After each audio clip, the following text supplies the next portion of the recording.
Leading up to Friday's anniversary, Jill is profiling businesses that were flood affected that are now back up on their feet. Very happy to say the Children's Cottage is one of those. Jill?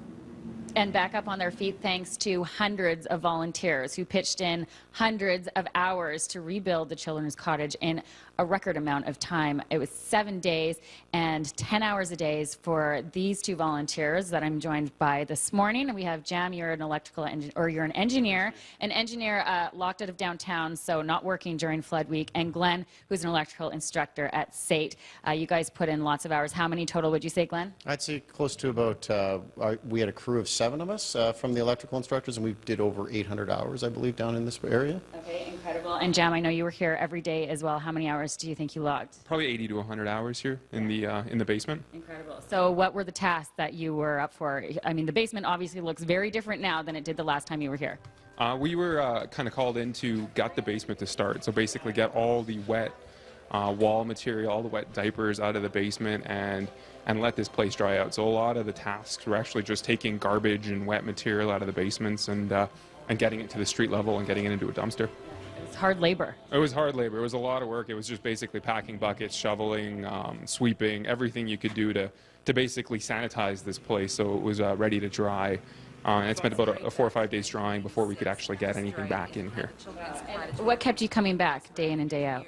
It's the Children's Cottage. I think it's the kids, right? Getting the kids back in this building was probably our #1 objective, and I think Glenn can speak to that as well too. Like we knew that the kids couldn't come back into an unsanitary, unpowered environment, and I think the goal all along was just to get the kids back in the building. Yeah, a very motivated bunch and a great group of volunteers, including your team from SAIT.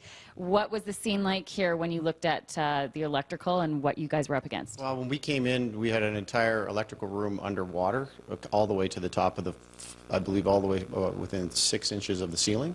So everything had to be gutted and tore out, and I believe we had it up and running within the week or by the end of the week, and we were one of the first buildings powered on this block. Yeah. So with our crew, they did an amazing job, and the guys I work with are pretty impressive. So we had a lot of fun. So it was good. I was just happy that, you know, between the city of Calgary with the crisis center, the inspectors helped us put together a firewall and put things back together again. So yeah, it was impressive to see all the people of the city pull together. Yeah, not your typical situation. No, definitely not. No, I would say when we would come in and saw something like this, I've never had to put something electrical this fast together so quickly. So it was nice when we would go and ask for help, and we would say it was for the Children's Cottage. We'd have inspectors, and a lot of my students who were up in the crisis centers were doing everything they could to try to get us up and powered as quickly as possible. So a monumental accomplishment thanks to volunteers like yourselves who pitched in here to get the Children's Cottage back up and running. A major renovation here in the basement thanks to our friends at Cityline. We're going to show you a little bit of what was done here. It's pretty neat, guys. And that very special episode of Cityline airs on June 26th.